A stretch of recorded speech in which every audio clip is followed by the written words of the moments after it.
cero.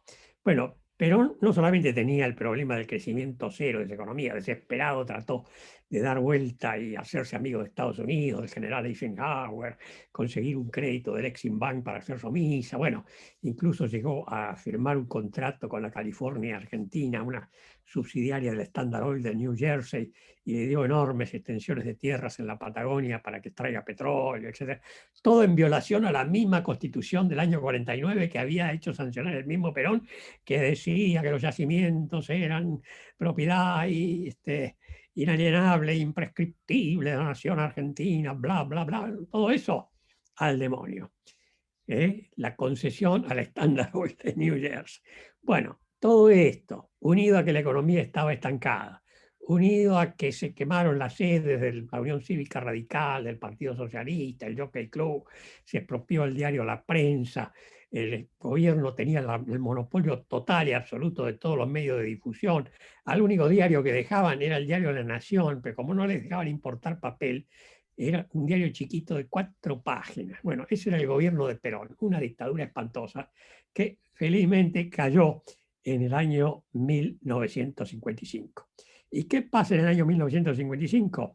Inmediatamente el general Donardi, presidente de la República por la Revolución Libertadora, llama al economista más famoso que tenía la República Argentina, que era el doctor Raúl Prebisch, que había sido presidente del Banco Central en el diseño de los años 30, subsecretario de Hacienda en 1931, secretario ejecutivo de la CEPAL, desde cuando se crea la CEPAL en 1947. Bueno, un hombre de gran prestigio internacional, para que dictamine qué es lo que pasa, por qué la economía argentina no crece, qué es lo que está pasando. Y Prebisch dictamina en un informe bastante corto, pero unas 30 páginas, en enero de 1956, diciendo: lo que pasa en la República Argentina es que el tipo de cambio está muy bajo, con este tipo de cambio no se puede exportar, si no se puede exportar no hay divisas, en aquella época no había crédito externo, el único crédito externo que se podía pedir era al Fondo Monetario, pero la Argentina no era socia, o al Banco Mundial, la Argentina tampoco era socia. Por ahí, de pura, digamos, condescendencia, el Export-Import Bank de los Estados Unidos, de lástima, le dio un crédito a Perón para Somisa, porque Perón se quiso hacer amigo del general Eisenhower, pero realmente la Argentina estaba completamente estancada. Bueno, ¿qué pasa en ese periodo? La Libertadora llama a Prebisch, Prebisch hace un informe en 3 tomos que hace la CEPAL, que sirve de base para los distintos gobiernos que van desde la Libertadora hasta 1972.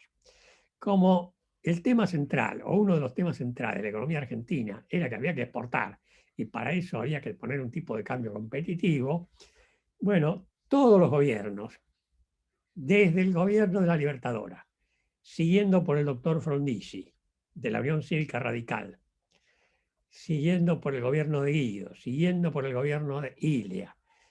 En el caso de Ilia, además, Prebisch se constituyó en asesor del mismo Ilia, y para que no se sobrevalúe la moneda, como había un poco de inflación, indexó el tipo de cambio.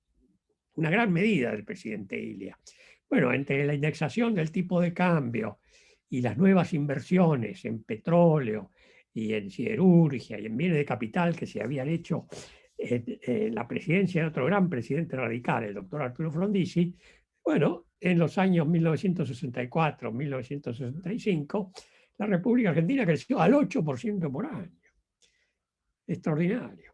En todo el periodo que va de 1955 a 1972, el PBI de la Argentina creció 72% en términos reales. 7,2. Pero claro, eran en 17 años. El PBI per cápita, 35% en 17 años. O sea, la República Argentina más o menos funcionaba. No era Japón, no era Alemania, pero más o menos funcionaba. ¿Qué pasó en Alemania, Japón, Corea del Sur, Taiwán y otros países después de la guerra? Bueno, Estados Unidos, ahora sabiendo las consecuencias y la importancia que el tipo de cambio tiene para el desarrollo, el general MacArthur le hizo que Japón tuviera una devaluación de 100 yenes por dólar a 366, para que Japón pudiera exportar y reconstruir su economía, cosa que Japón hizo. Las exportaciones de Japón desde 1950 hasta 1980, en términos reales, crecieron 60 veces. El PBI japonés iguala al PBI de los Estados Unidos. Siendo un país muy pobre, se desarrolló sobre la base de las exportaciones. Lo mismo pasó con Taiwán, lo mismo pasó con Corea del Sur. El caso de Corea del Sur es realmente tremendo para comparar con Argentina, porque en el año 1960, en la presidencia del presidente radical, el doctor Frondizi, la Argentina exportaba por 1.000 millones de dólares y Corea del Sur solamente por 30 millones de dólares. Es decir, la República Argentina tenía 33 veces más exportaciones que Corea del Sur.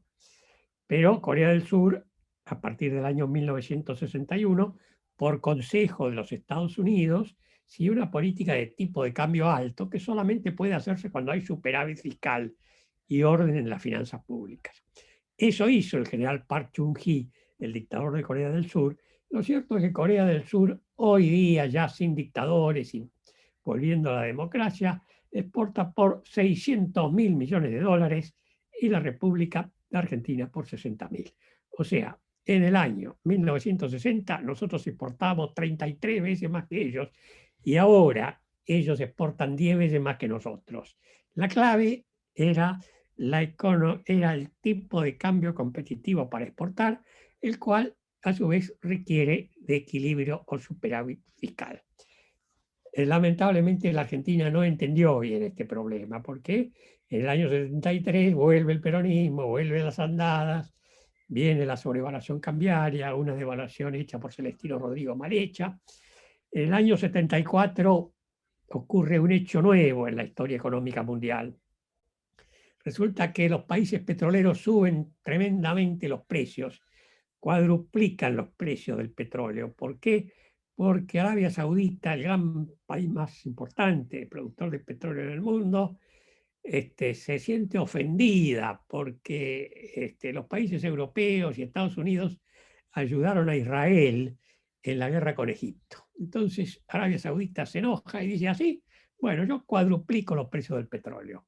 Y entonces se une a la OPEP, que son la Unión de los Países, la Organización de los Países Productores de Petróleo, cuadruplica los precios del petróleo y los países exportadores de petróleo acumulan enormes sumas de dólares que no tienen cómo gastar, porque estos países eran desiertos. Y un jeque árabe compraba un Cadillac, el Cadillac se hundía en la arena del desierto, no se podía gastar esa plata, no servía para nada. Entonces, esa plata quedaba depositada en los bancos norteamericanos que estaban en la ciudad de Londres.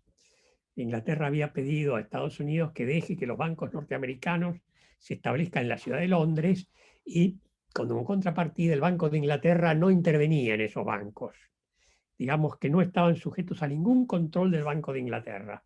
Era una libertad absoluta que tenían los bancos norteamericanos en Londres. Bueno, todos los jeques depositan sus dólares, enormes sumas, en el mercado llamado del eurodólar, que era el mercado financiero de Londres, pero en dólares, no en libras esterlinas, y en bancos norteamericanos. Bueno, acá es donde entonces hay un grave problema, porque había tantas sumas que no tenían ninguna aplicación. Entonces los bancos norteamericanos van al secretario del Tesoro de los Estados Unidos, Mr. William Simon, que era secretario del Tesoro del presidente Ford, de Estados Unidos, y le piden, bueno, aquí tenemos todos estos miles y miles y miles de millones de dólares, déjennos que los prestemos a los países en desarrollo para que los países en desarrollo puedan desarrollarse. Y esto le va a traer una gran popularidad a Estados Unidos. Bueno, yo trabajaba en aquellos tiempos en el Banco Mundial y mi jefe era el doctor Robert McNamara. Robert McNamara tuvo una tremenda discusión con William Simon, le avisó que esos petrodólares no iban a producir el desarrollo de los países en desarrollo, que iba a llevar a una gran crisis de default, que iba a haber grandes desastres como en los tiempos anteriores, que esto era un error, que esto de prestar dinero loco no estaba bien, no era bueno para el desarrollo.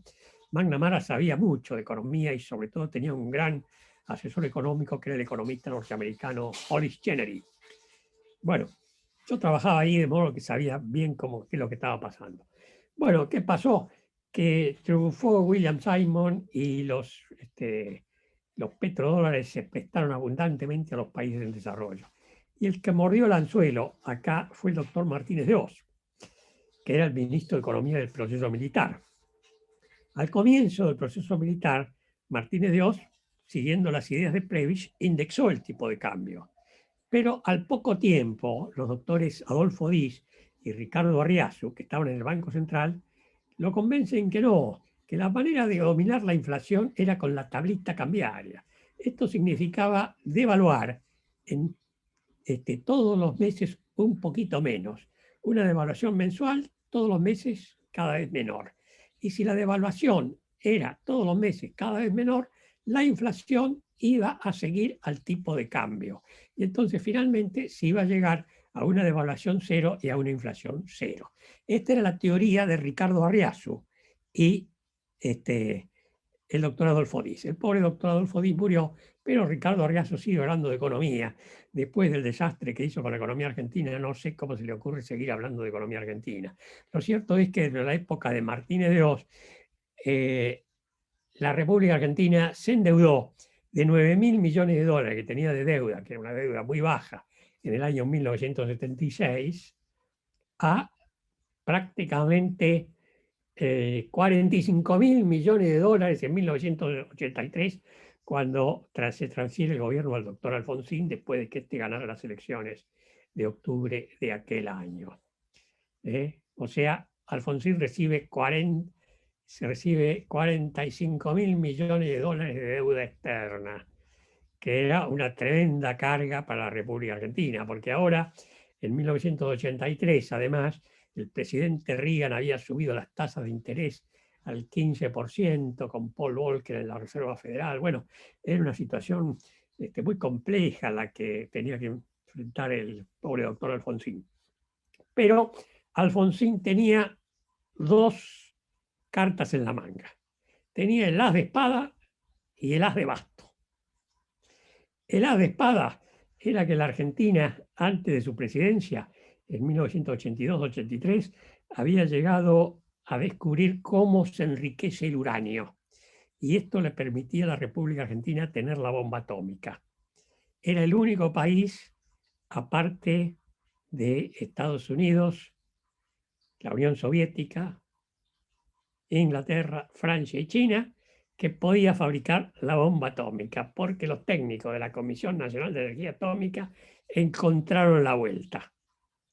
Estados Unidos estaba preocupadísimo con esto.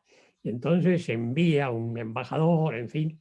Lo cierto es que este las de espadas en el truco, porque esto le hubiera permitido al doctor Alfonsín obtener la remisión de la deuda externa que dejó el doctor Martínez de Oz.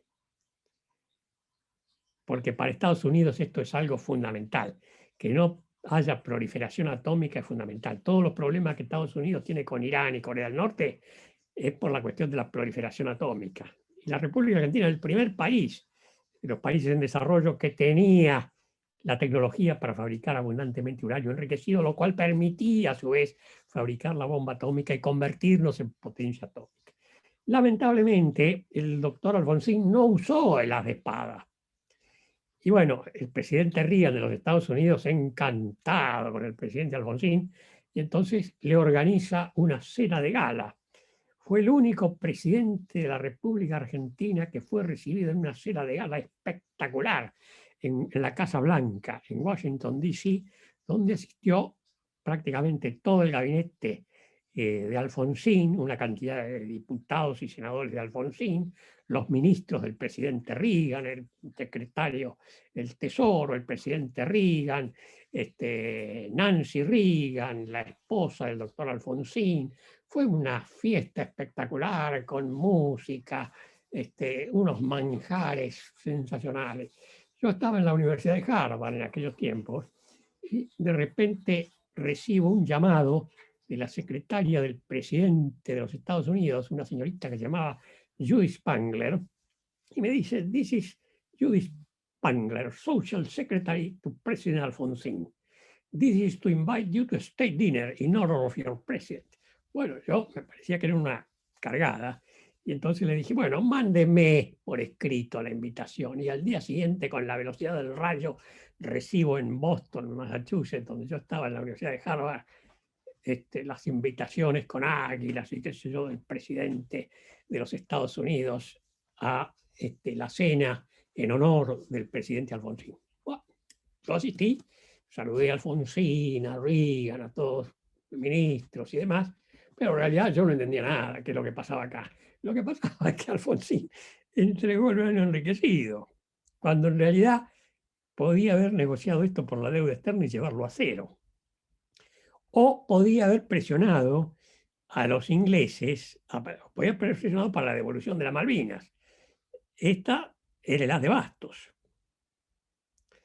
Lamentablemente el presidente Alfonsín no utilizó ni el as de espadas ni el as de bastos.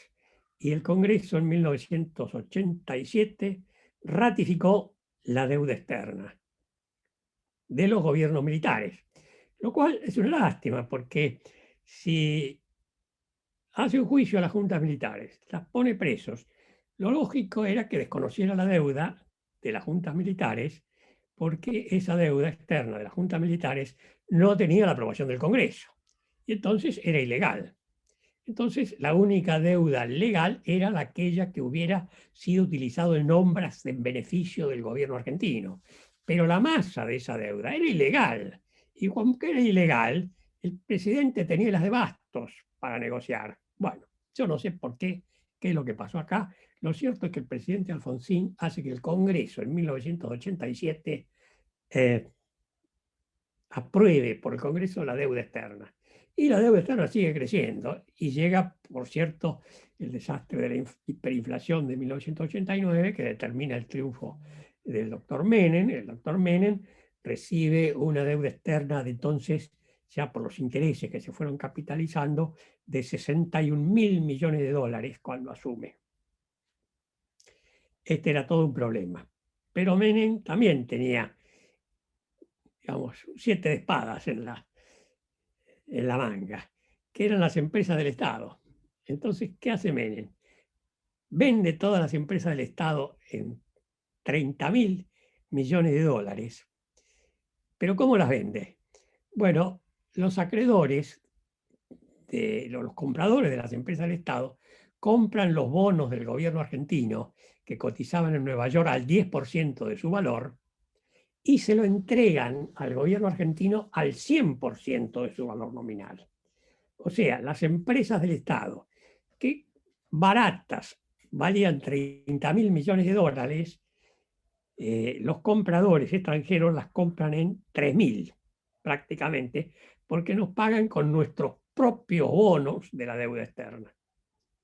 Bueno, acá ocurre varios hechos importantes dentro del gobierno del doctor Menem. El gobierno del doctor Menem primero llama a Bungiborn para que le maneje la economía, pensando que, bueno, había caído la Unión Soviética, había triunfado el capitalismo, llamémoslos capitalistas. Bueno, pero la verdad es que no hacen bien las cosas. Entonces llama a su medio hermano, el contador Herman González, y al licenciado Javier González Fraga. Tampoco hacen las cosas bien. La inflación en el año 1990 fue de 1.360 y pico por ciento, altísima.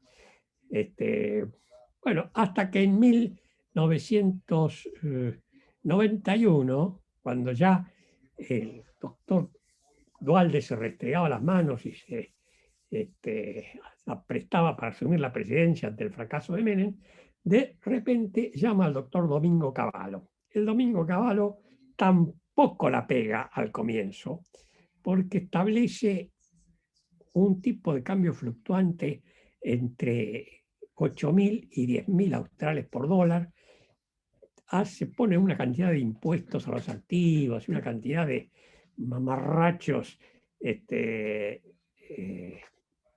técnicos, y no logra dominar la inflación. Pero en el mes de marzo se le ocurre la idea de la convertibilidad. Y entonces, efectivamente, la propone a Menem. Pero ¿qué pasa? Como ya le había pedido una devaluación de 5.000 australes a una banda entre 8.000 y 10.000 en el mes de enero, no le podía pedir otra devaluación en el mes de marzo, porque entonces el presidente de la República, el doctor Carlos Saúl Menem, le hubiera dicho: Mingo, tú renuncia. Y ya tenía el reemplazante. El reemplazante era el licenciado Domínguez, que era diputado nacional, que ya había presentado al Congreso una ley de convertibilidad antes que el doctor Cavallo.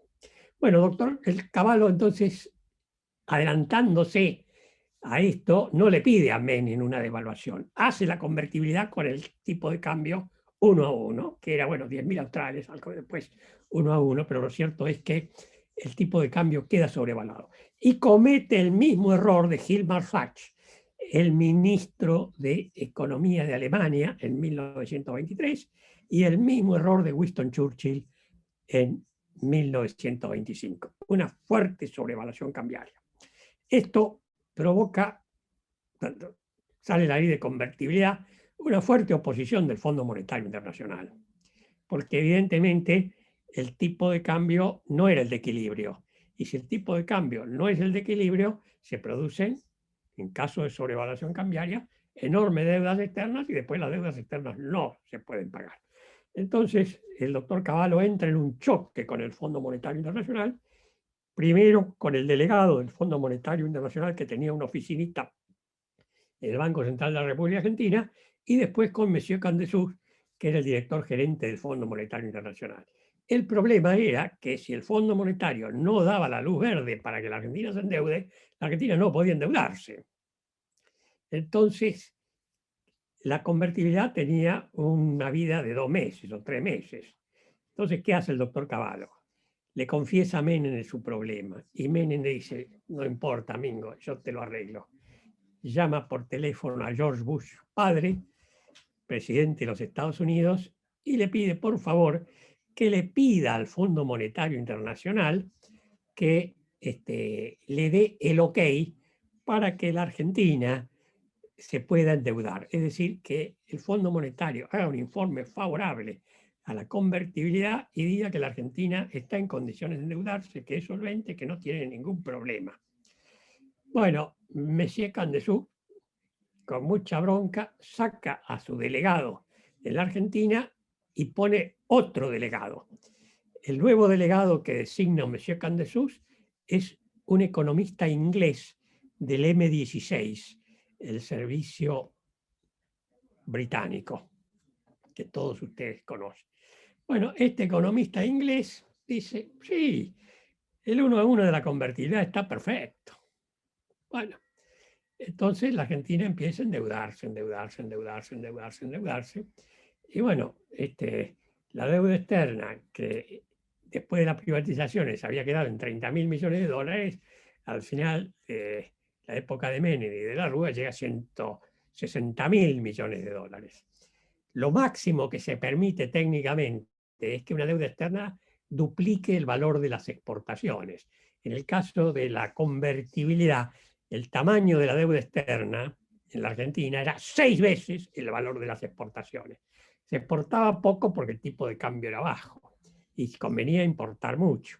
La diferencia se cubría con el endeudamiento externo.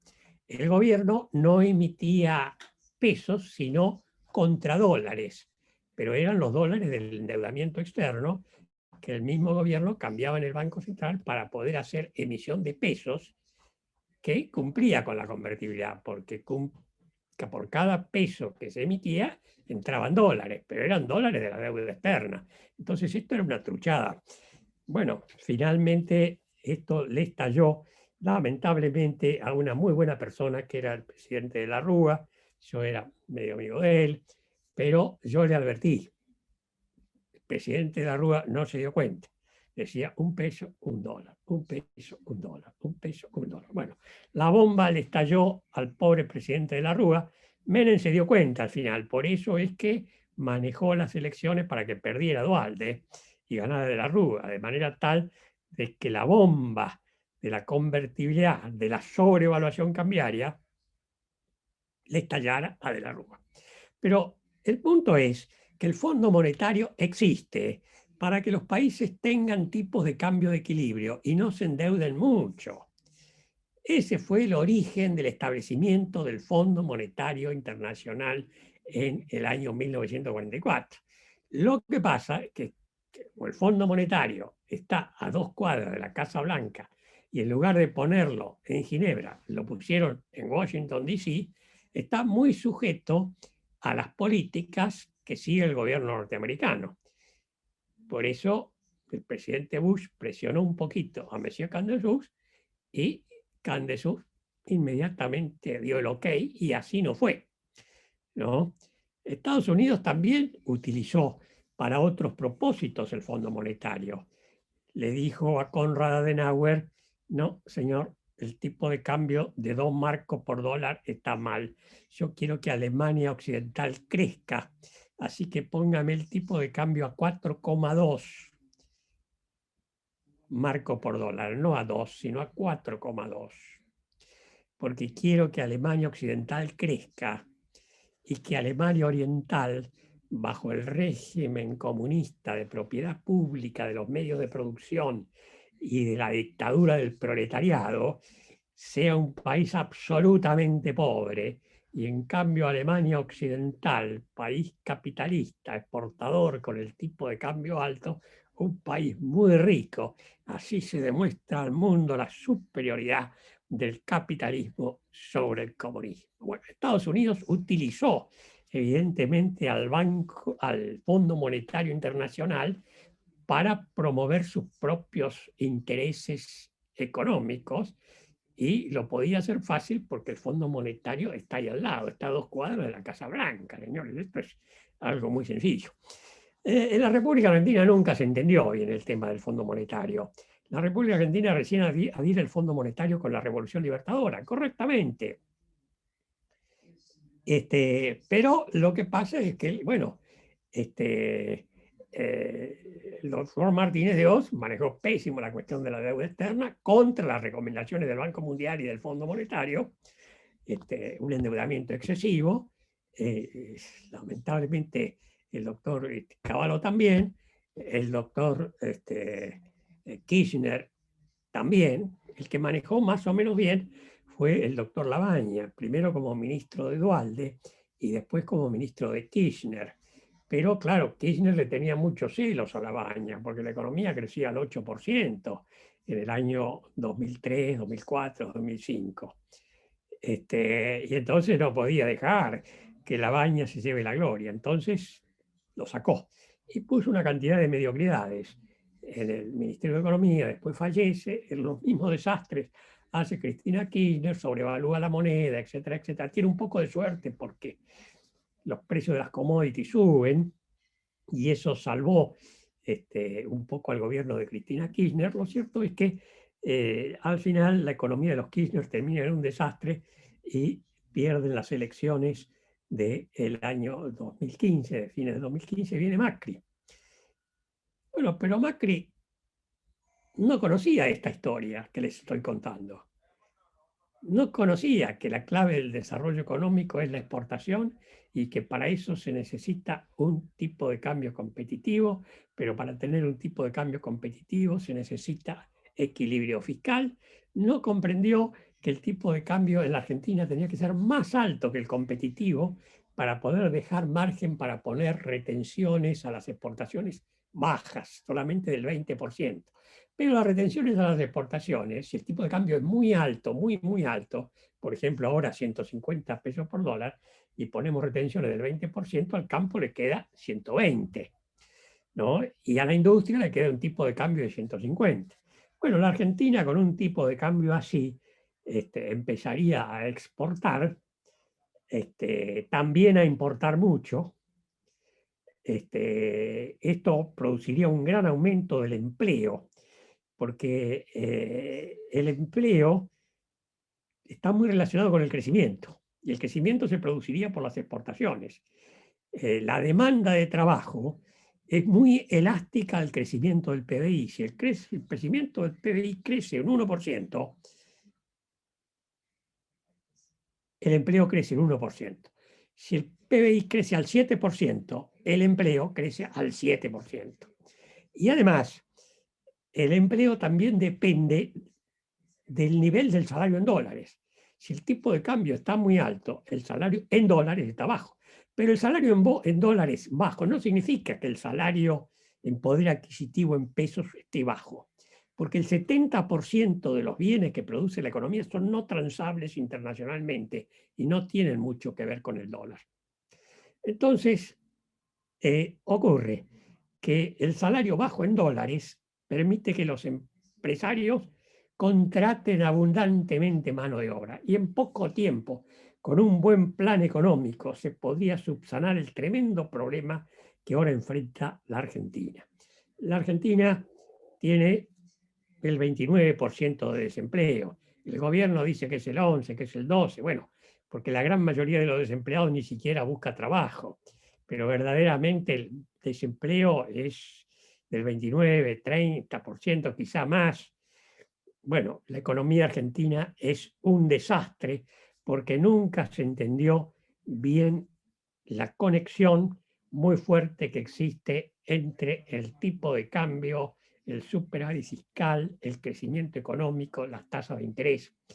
Cuando el tipo de cambio está alto, hay una relación matemática que indica que la tasa de interés tiene que ser baja.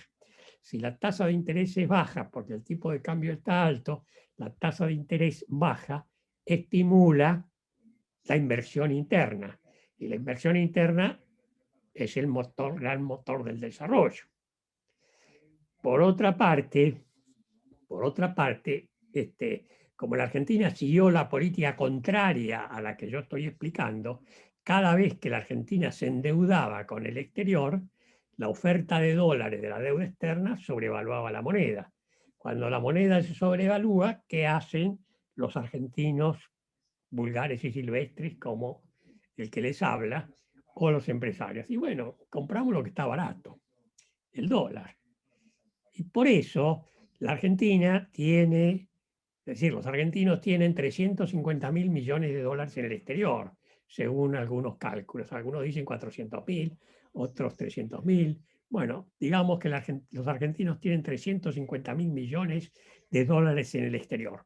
Si esos 350.000 millones de dólares fugados de la República Argentina se hubieran aplicado a la inversión en la República Argentina, cosa que les hubiera convenido a los mismos argentinos propietarios de los dólares y a la clase trabajadora también, Argentina hoy tendría el nivel de vida de Canadá. Este cálculo no es mío. Este cálculo lo hizo Orlando Ferreres, economista de la Fundación Bunge-Born, etcétera, etcétera. Argentina tendría que tener, si no hubiera tenido fuga de capitales, el nivel de vida de Canadá. Tendría que ser un país rico. Y lamentablemente por no entender el problema de la deuda externa, por no entender la función del Fondo Monetario Internacional, para qué sirve, también por culpa un poco del gobierno de Estados Unidos, que evidentemente utilizó el Fondo Monetario Internacional un poco para su política, para su propia política exterior. Y la Argentina no supo ponerse como amiga de los Estados Unidos para que el Fondo Monetario la vive un poco a la República Argentina y le dé las recetas correctas. El Fondo Monetario sí lo hizo con Brasil, por ejemplo. En el año 1964, ustedes saben que se produce una revolución militar en Brasil. Pero esa revolución militar la organizó Estados Unidos por medio de un agente de la CIA, que era el coronel Vernon Walters. ¿Y qué le dijo Vernon Walters a los generales brasileños? Señores, tipo de cambio alto, hay que exportar. Los generales brasileños, bueno, pero ¿cómo vamos a tener tipo de cambio alto si tenemos una inflación que de hace 100 años que no podemos dominar? Bueno, indexen el tipo de cambio, pero me ponen el tipo de cambio alto. Y además indexaron el tipo de cambio, pero sin bajarlo por la inflación en dólares. O sea, el tipo de cambio era cada vez más alto. Bueno, ¿cómo resultó la cuestión? Que Brasil, desde 1964, con los gobiernos militares, creció al 9% por año por 20 años, desde 1964 hasta 1984. En el diseño de los años 30, el PBI global de la República Argentina era 50% más alto que el del Brasil. Teníamos el triple de teléfonos, el triple de automóviles, y eso que Brasil tenía 150 millones de habitantes. Bueno, ahora la economía brasileña es 4 veces mayor que la economía argentina. Esto, señores, ha ocurrido porque la economía argentina ha tenido especialmente, bueno, y durante la época de Perón, del 46, 45 al 55, y después del 72, y después por errores de Martínez de Oz, por estas cuestiones que no supo aprovechar el doctor Alfonsín, por los tremendos errores de Menem, por los tremendos errores de los Kirchner y por los tremendos errores de Macri, que después de todo lo que había pasado en la economía argentina tenía que aprender, tenía que estudiar un poco la historia económica. La historia económica es la que yo les cuento, es la historia real. La República Argentina no puede llevarse mal con el Fondo Monetario Internacional, tiene que tener un plan económico. Pero el presidente Fernández dijo al Financial Times, yo no creo en los planes económicos. Lo dijo el año pasado. Y por consecuente la República Argentina no tiene ningún plan económico. Hizo el arreglo de la deuda, pero con los privados, no con el Fondo Monetario. Si quiere hacer un arreglo con el Fondo Monetario, va a tener que presentar un plan económico. Ahora, el arreglo que haga va a ser un arreglo conveniente y desarrollista para la Argentina solamente si la Argentina anda bien con Estados Unidos.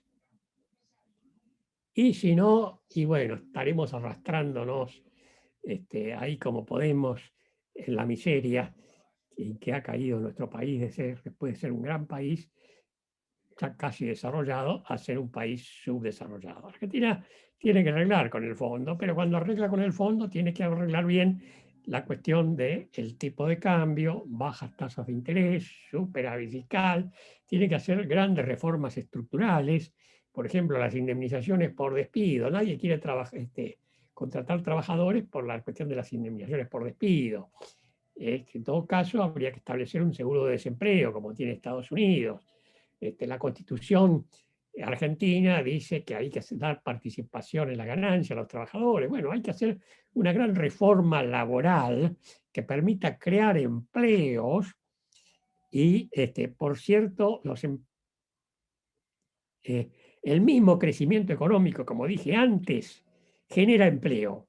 Por esto de la famosa elasticidad, ingreso de la demanda de trabajo, que es de 1. Es de 1 si el tipo de cambio es alto, pero es negativo, como en la convertibilidad, si el tipo de cambio es bajo. Si el tipo de cambio es muy, muy bajo, la economía puede crecer, pero en lugar de producirse empleo, se produce desempleo, como pasó en la convertibilidad. Para que la elasticidad de la demanda de trabajo en relación al empleo sea de 1, es decir, por cada 1% que crezca el PBI, el empleo crece el 1%, y si el PBI crece al 10% por año, el empleo crece al 10% por año, el tipo de cambio tiene que ser muy competitivo y tiene que haber equilibrio fiscal y tiene que haber tasas de interés bajas. Bueno, se necesita para esto todo un plan económico y grandes reformas estructurales en nuestra economía. Evidentemente, el actual gobierno no tiene la más mínima idea, por lo menos hasta ahora, y va a ser muy difícil, a mi juicio, llegar a un acuerdo del Fondo Monetario. Y si se llega a un acuerdo con el Fondo Monetario por los 44 mil millones de dólares, no va a ser un acuerdo bueno para la Argentina, porque la Argentina se está enfrentando permanentemente a Estados Unidos. Entonces, así como hay una cuestión por las vacunas, etcétera, etcétera, Estados Unidos no va a tener mucho interés en que la Argentina se desarrolle, lamentablemente. Tenemos que ser vivos, tenemos que jugar con el país más importante de la Tierra. y no con la Unión, con la Rusia, o con etcétera, etcétera, y con países raros. Tenemos que jugar con aquellos que pueden ayudarnos en serio al desarrollo económico. Eso no significa someternos a los dictados de los Estados Unidos. Tenemos que obedecer a nuestro propio interés nacional. Y Estados Unidos lo va a respetar si la República Argentina tiene buenos economistas y presenta un plan coherente al Fondo Monetario Internacional. Estados Unidos va a decir, está bien, esto permitirá que la Argentina se desarrolle, que la Argentina sea un país amigo de Estados Unidos, mejor para Estados Unidos y mejor para la República Argentina. En cambio, estamos en una posición rara, no entendemos qué significa el Fondo Monetario Internacional, no entendemos qué significa el Club de París. Bueno, el Club de París es un club de los países exportadores de bienes de capital, el Exim Bank de Estados Unidos, la agencia exportadora de bienes de capital de Alemania, la de Japón, etcétera, etcétera. Y eso es muy importante para el crecimiento del país. Hay que andar bien con ellos porque ellos son los grandes exportadores de bienes de capital y la inversión de capital es la base del crecimiento económico. De manera que no podemos pelearnos con el Club de París, ni con el Fondo Monetario Internacional, ni con el Banco Mundial. La verdadera estrategia de desarrollo que tiene que seguir la República Argentina es perfectamente consistente con lo que aceptarían los funcionarios del Fondo Monetario Internacional, que son técnicos muy buenos. Lo malo del Fondo Monetario es cuando interviene la política. Por esto que les decía antes, como está a 2 cuadras de la Casa Blanca y no está en Ginebra, de repente la política norteamericana interviene. E interviene para mal, como lo hizo con Bush, con la sobrevaluación cambiaria, el misil Cóndor, todas estas cosas raras, ¿no? A veces es para mal. Pero si nosotros hacemos las cosas técnicamente, con corrección, el nivel de los funcionarios del Fondo Monetario es excelente, el nivel del staff técnico. Y a eso debemos ir, y a esos tenemos que presentarles un plan económico bien hecho, como supo hacer, por ejemplo, el presidente Ilia, como tenía sin duda el doctor Frondizi, aunque no lo escribió, lo tenía en la cabeza. Bueno, yo creo que me he extendido demasiado.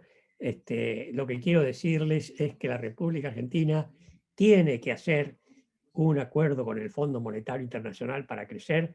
De lo contrario, vamos a seguir para abajo en el desarrollo económico, seguirá el desempleo, seguirá la malaria, seguiremos muy mal, seguirá la fuga de capitales. Esto no va a funcionar. El actual gobierno no tiene la más mínima idea. La gran esperanza es que en el año 2023 un nuevo gobierno de Juntos por el Cambio, donde espero que la Unión Cívica Radical tenga una participación importante y donde estas ideas, que son las ideas del desarrollo económico, son las ideas de Raúl Prebisch, son las ideas válidas que nos van a hacer crecer, tengan esta vez vigencia a partir de 2023 en adelante. Perdón por la extensión de mi charla. Muchas gracias, señoras y señores. Quedo a Muchísimas disposición gracias, Eduardo. por si hay preguntas.